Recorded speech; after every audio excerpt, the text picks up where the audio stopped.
All right, let's dive into the incredible mind of Richard Feynman.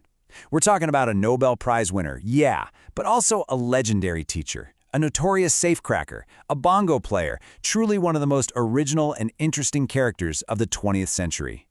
So that's the big question, right? How did this one guy completely revolutionize the way we understand the universe at its most fundamental level? Because you see, Feynman didn't just solve problems. He gave physicists a whole new language to describe reality itself. So, where did a mind like that come from? Well, to really get who the physicist was, we have to go all the way back to the little boy who was taught from day one to question absolutely everything. I mean, look at this timeline. Feynman's path was just meteoric. He blew through MIT and Princeton, and his PhD thesis already had the core ideas of his Nobel-winning work. He was immediately snapped up for the most high-stakes scientific project in history, the Manhattan Project. And it was only after all that, after the war, that he started his famous, decades-long career at Caltech. But the real key to understanding Feynman, the real secret sauce, goes back to his childhood. His dad, Melville, made it a point to teach him to never trust labels and to always figure things out for himself, from the ground up.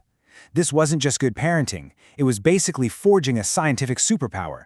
This absolute need to challenge every assumption and always ask why, that became the engine for his entire career. So this way of thinking perfectly prepared him for one of the biggest roadblocks in modern science. Because right after World War II, theoretical physics was kind of stuck. It had this amazing theory that also had a giant, embarrassing flaw. That theory was called Quantum Electrodynamics, or QED for short. It was brilliant. I mean, it described how light and matter do their dance. But there was a huge problem. When physicists tried to use it to get really precise answers, the math just broke. The equations kept spitting out infinity, which is just a nonsensical answer in the real world. The best minds on the planet were completely stumped. And this is where Feynman's different way of thinking just changed everything. Instead of getting tangled up in pages and pages of impossible math, he figured out a way to see it, to visualize it. His Feynman diagrams weren't just doodles. They were a revolutionary new language.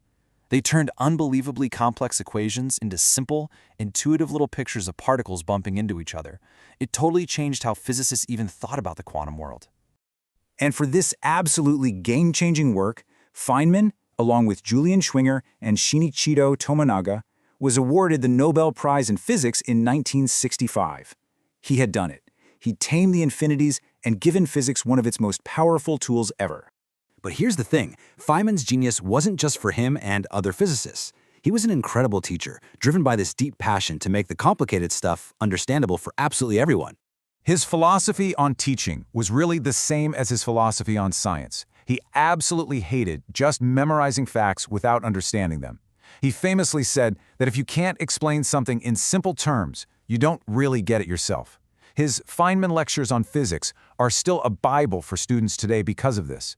And he even came up with his brilliant term, cargo cult science, to call out research that just goes through the motions. It looks like science, but it's missing that core of honest investigation. This quote, "This is pure Feynman." It's his guiding principle for everything.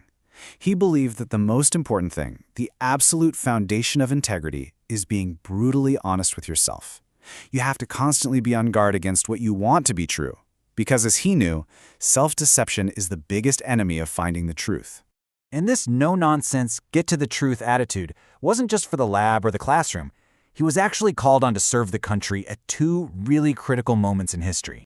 So first, during the war, he was this brilliant young gun at Los Alamos, wowing all the top physicists.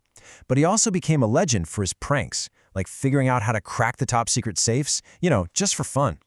Then, decades later, that reputation for unstoppable integrity got him appointed to the commission investigating the tragic explosion of the Space Shuttle Challenger. Now, during that Challenger investigation, Feynman did what he always did. He cut right through all the bureaucracy and jargon, and what he found was just terrifying. While NASA management was telling the public the risk of a total disaster was something like 1 in 100,000, the actual engineers who built the shuttle, they were estimating the odds were closer to 1 in 200. The difference is just staggering. So in this now famous televised moment, Feynman showed everyone the problem with the most beautiful, simple demonstration. He got a piece of the O-ring material, the rubber seal, put it in a C-clamp, and just dunked it in his glass of ice water. When he took it out and released the clamp, The rubber just stayed compressed. It didn't spring back. In that one powerful instant, he showed the entire world the fatal flaw. The seals just didn't work when it got cold. This line, from his own report on the disaster, was his final verdict. It was a straight-up indictment of a culture that cared more about looking good than about facing the hard engineering facts. To Feynman, this was the ultimate sin. Why? Because, as he put it, you can fool people, but you can't fool nature. So how do we sum up a figure like Richard Feynman? I mean, his legacy is just immense, but it's also deeply human and, yeah, sometimes pretty complicated. Well, his place in the history of science is rock solid. In a 1999 poll, the magazine Physics World asked 130 of the world's top physicists to name the greatest of all time. Feynman came in at number 7. We're talking about a list with names like Einstein, Newton, and Maxwell. He's in that club. And you know, his Nobel Prize work was really just one part of it.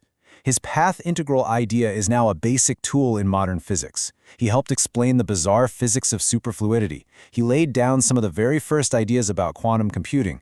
And he even gave the speech that kicked off the entire field of nanotechnology. The man's curiosity just had no limits. At the same time, we have to look at the whole person. His books, like Surely You're Joking, Mr. Feynman, are full of that playful, adventurous spirit. They're hilarious. But they also tell stories, especially about his interactions with women, that have rightly been called out as sexist. The brilliant scientist was also, a flawed and complex human being of his time. Which kind of leaves us with a final thought. Feynman's life really shows us that genius doesn't have to be boring or unapproachable. He teaches us to be relentlessly curious, to demand total honesty, especially from ourselves, and to never ever stop asking why. Maybe the biggest lesson from this master explainer is that the universe isn't just stranger than we think, it's also a whole lot more fun.